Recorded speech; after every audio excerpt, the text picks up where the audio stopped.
Donc là, évidemment, l'UMP, oublions. Non, ce qui est intéressant, c'est le PS, parce que Montebourg est un talentueux marchand d'illusions.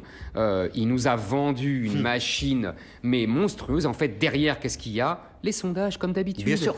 Comme d'habitude. Ah, merci. Comme d'habitude, et qu'est-ce qui va se passer? On va voir les sondages, on va voir si Martine Aubry bat Sarkozy dans les sondages et si Strauss-Kahn n'est plus le seul en mesure de le battre. Et puis là, on organisera la machinerie pour entériner ça et pour faire entériner par les militants qui sont devenus en fait comme disait le regretté Philippe Séguin, des parieurs de PMU, parce que je suis très frappé par cette évolution, on le dit jamais. En 80, Mitterrand est honni par les sondages. Et Rocard est la vedette des sondages. Et les militants socialistes, qui sont à l'époque des militants formés, culturellement éduqués et politiquement conscients, votent quand même pour Mitterrand au nom de raisons idéologiques, contre les sondages. 20 ans plus tard, Ségolène Royal est la papesse des sondages. Tous les militants du plus haut niveau au plus bas niveau savent qu'elle n'a pas le niveau, mais c'est pas grave, ils votent tous pour elle parce que les sondages leur disent. Voilà l'évolution du PS.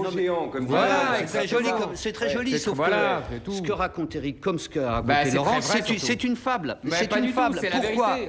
C'est une vérité. Alors disons les choses autrement. C'est une vérité très partielle, parce qu'une fois qu'on a dit que les sondages, c'est là où on va s'amuser, si j'ose dire, où c'est là où on va rentrer dans le vif, à savoir le mieux placé doit bénéficier du retrait des autres qui seraient moins placés. Simplement, quel sera très précisément l'indicateur? D'abord, il faudra départager ce que c'est le vote des Français selon les sondages ou le vote des sympathisants socialistes. Alors là, premier écueil. Oui. Ensuite, il faudra... On voit ce qu'il veut dire, il faut préciser. Voilà.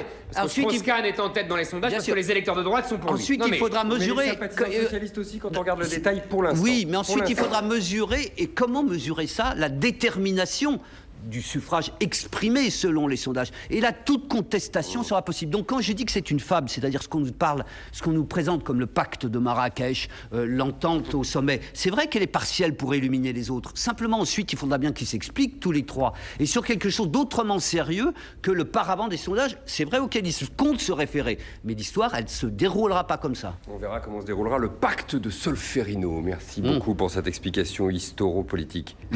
Historico-politique. Oui, ça va être beaucoup mieux. On a malmené... Politico-historique. Politico-historique. Merci beaucoup, vous êtes un spécialiste.